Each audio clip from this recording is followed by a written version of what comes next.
Hey YouTube, Dandy here. This year's E3 was a train wreck. Perhaps the worst year for E3 to date. Something was seriously wrong when Nintendo was the only one with a decent conference. Yes, Nintendo, whose conferences are typically the worst.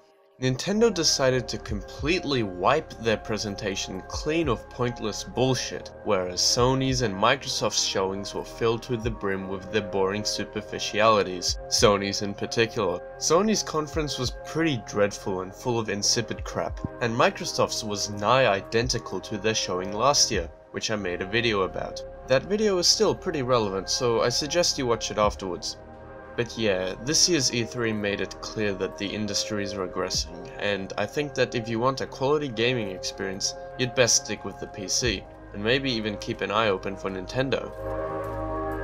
So, let's begin with Microsoft's conference. If their presentation last year was the Xbone's funeral, then this year's was the reception. Their conference was essentially the same as last year's one. I mean, what can I even say that I didn't already cover in my video I made about their conference last year? I could literally just recite that video and it would be an accurate commentary on Microsoft's showing this year. In my video on Microsoft's E3 presentation last year, I made the following points. 1.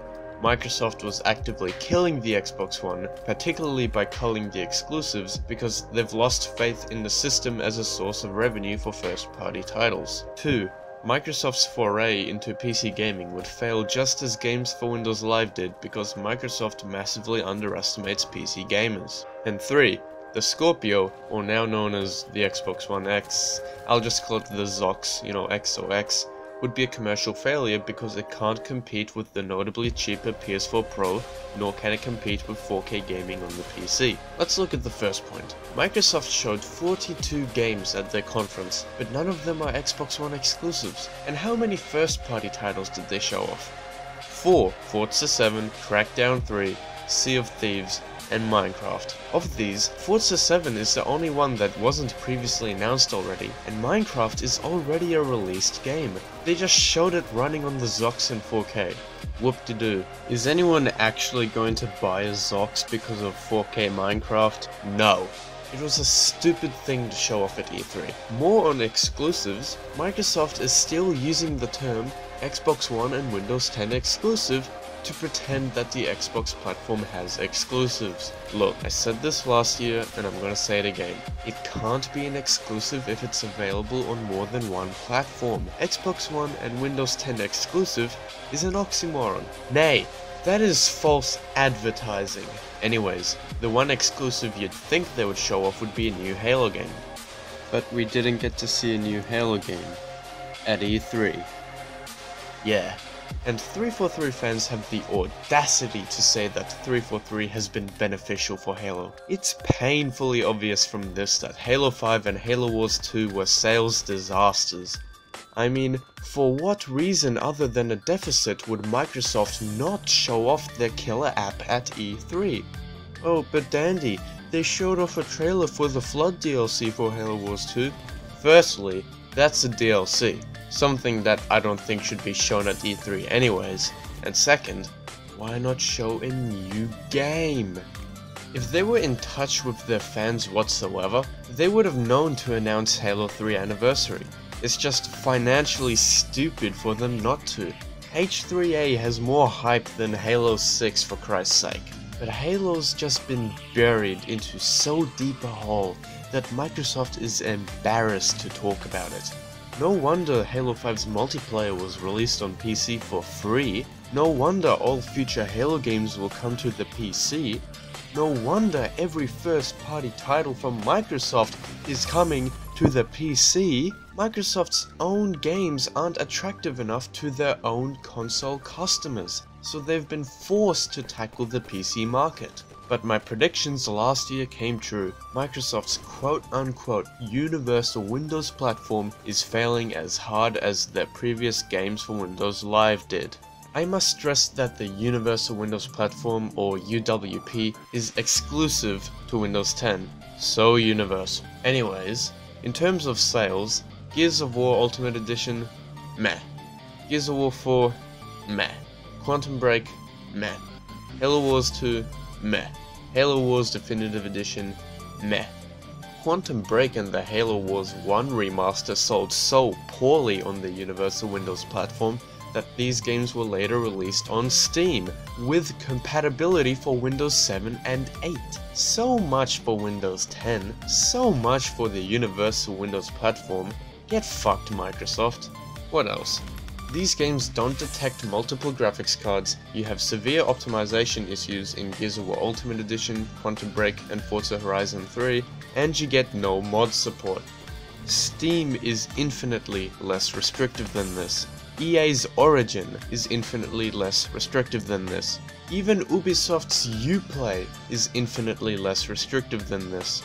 Microsoft needs to understand that economically, PC gamers are borderline anarchists, alright? They hate regulations of any kind, and this mindset is why they can't be exploited. Because they can't be exploited, PC gaming continues to be a completely open market, and there's nothing that Microsoft, or anyone for that matter, can do to change that. This is why the PC market cannot be approached in the same way as the console market, but Microsoft somehow fails to comprehend this.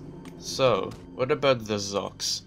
It's still going to flop. See, the PS4 Pro and the ZOX are supposed to offer the current generation's gaming experience at high resolutions, and okay, fair enough, but the ZOX is going to have a lot of difficulty competing with the PS4 Pro.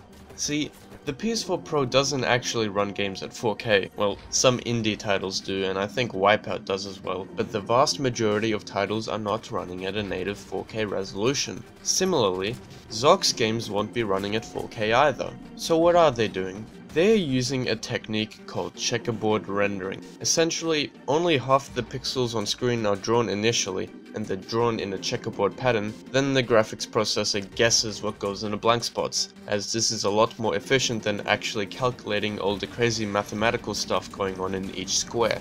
I'll give an example here, with a 4K screenshot of Halo 5 on PC. So let's put this checkerboard filter on. With half the pixels rendered, roughly half the necessary power is actually used. It's essentially a 1080p image. Then we apply a filter which just guesses what goes in the blanks, which takes very little processing power, and bam! We have a pseudo 4K render. However, since this is merely an approximation of the pixels, it is obviously not as accurate as a true 4K render, which is evident by all the fuzzy artifacts. Yeah, not pretty. Straight lines just become disgusting to look at when this technique is used. So, why does this matter?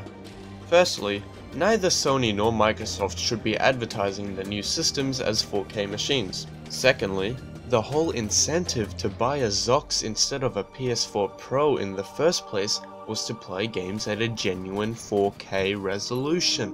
If neither system can deliver an actual 4K gaming experience, why is the ZOX so radically more expensive than the PS4 Pro? You're not gonna get 4K either way, so you may as well pick up a Pro since it's cheaper. Not only is the ZOX made redundant by its pricing, not only is it made redundant by the Xbox One family having no exclusive titles to incentivize you to purchase the system, but neither the PS4 Pro nor the ZOX can compete with 4K gaming on the PC. The PC offers true 4K gaming, and you don't even need a beefy PC to play at 4K. If you lower settings, you can even play 4K with a budget graphics card like a GTX 750 Ti. How exactly is the ZOX going to change anything when it doesn't even output games at a true 4K? So yeah, Microsoft's conference was the same as the disappointment they put out last year. Nothing's different, the Xbone is still a paperweight, Microsoft still doesn't get PC gaming, and the ZOX is a hunk of shit. Oh, and they showed a literal fucking car on stage. Yeah. Sony's conference. Oh dear, this was painful. This conference was boring. It was just boring. This is going to be a short section because there really isn't much to say. I didn't care about anything they showed, except maybe the Shadow of the Colossus remake. And of course they didn't show The Last of Us Part 2. Instead, as always, Sony just showed us a lot of pointless shit that nobody cares about. In particular, VR. They spent too much time talking about the VR. Oh, VR fishing? This is what you have to bring to the table at E3? Yeah man, I ought to pick up a PlayStation VR now. I don't know why anyone would want to buy a PSVR. Then we saw Days Gone and wow, yet another boring zombie game. Why does Days Gone exist? This is the most generic zombie shooter I've seen in a long time. I don't know why anyone would want to buy this. Then they showed us the God of War reboot and it's just No, don't do this to God of War. Why did you turn a hack and slash about Greek mythology into a Viking version of The Last of Us? And I hate how they're bragging about how the game doesn't have a game script, but a movie script. So when I looked at this script, the first things I said was, like, this is like a script. It's not a game script. It's a script. How the fuck can that be a selling point for a video game? An interactive medium? I don't know why anyone would buy this. Then they showed this game with quotation marks, called Detroit Become Human. As far as I can tell, it's just Nier Automata without the gameplay or the goth waifu robots. I don't know why anyone would want to buy this. Oh, Insomniac's Spider-Man game, what a piece of shit. There's no gameplay in this game, it's just scripted event after scripted event, slow-mo after slow-mo, and quick-time event after quick-time event. Where's the actual game at? This could very well be the most linear open-world game I've ever seen. I don't know why anyone would buy this. And here we are, I have nothing left to say about Sony's showing. It was just boring. I was trying my hardest not to slip into a coma when watching their presentation. Sony definitely lost E3 this year, by far. Neither Microsoft nor Nintendo could hope to have a conference this bad. Sony needs to stop letting the PS4 success get to their head because I'm worried that Sony is just getting lazy. But Nintendo's conference, ooh. Nintendo didn't show dumb VR stuff, they didn't have presentation breaks, they didn't have dancing or singing, they didn't have pointless celebrity appearances, they didn't have someone crying on stage, and they didn't show a literal real-life car on stage, all of which happened in the other conferences. Nintendo showed you the games without any bullshit in between. Even if there were some games I didn't care about, like Yoshi or a Mario and Rabbids crossover. What the fuck? It wasn't painful to sit through because the conference was roughly 25 minutes long. Short conference, yes, but only because there wasn't any padding. I want to talk about 3 particular games they showed off, so let's begin with Super Mario Odyssey. This game looks phenomenal. It's just so weird and surreal, the music is amazing, the game is just crammed with oodles and oodles of creativity. I mean, bro, Mario looks like a baller here, he's possessing a fucking dinosaur, he's out here in all these insane places doing crazy shit. This is a game to buy a Nintendo Switch for.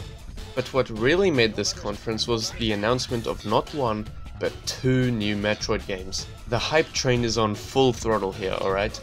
We got a Metroid Prime 4 teaser trailer.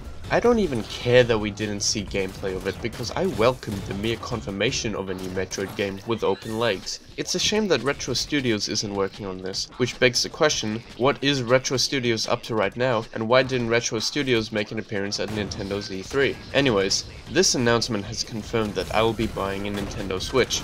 There's more Metroid news as well. Nintendo showed off an official remake of Metroid 2 for the 3DS, titled Metroid: Samus Returns. It's a fitting name because the last proper Metroid game came out 10 years ago. Now, Nintendo shutting down AM2R last year makes some amount of sense now. They must have thought that a free fan-made remake of Metroid 2 was going to take away sales from the official remake of Metroid 2. But come on, that's not even true. Metroid fans are so starved of content that we will take anything we get. So the existence of AM2R isn't going to stop anyone from buying Samus Returns. Years on, I'll be going back and replaying both games. Based on the gameplay we've seen, and we've seen a decent amount, the guys behind Samus Returns know what they're doing. Also, the graphics are pretty good for a 3DS game, but I'm sad that they didn't go for gorgeous sprites like Zero Mission or AM2R.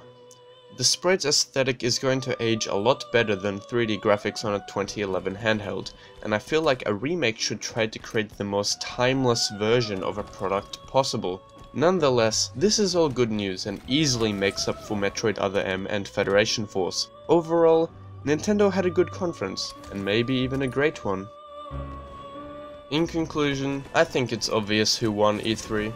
I gotta give it to Nintendo. They were very efficient with their time and they showed off some great games. They easily had the best conference out of the big three. Microsoft's conference was pretty much the same as last year's, essentially an infomercial about why the Xbox One is redundant, and also demonstrated that Microsoft's management is just munted. Sony's presentation was unwatchably dismal because everything was just so shallow. Based on Nintendo's previous conferences, I thought theirs would be the worst, but as it turns out, they were the only one with a good conference. So what does this mean for the industry? Well, Microsoft is down for the count this generation. I mean, the PS4 has a 34 million unit lead on the Xbox One. All of the dude bros who haven't purchased a console yet are going to be pressured to pick up a PS4 since all of their mates are going to be playing COD and FIFA on Sony's machine. So Microsoft is counting on the PC for first party titles, but they're going to have to focus harder here if they want to have a meaningful impact this generation. But since Microsoft is in such a shitty position now,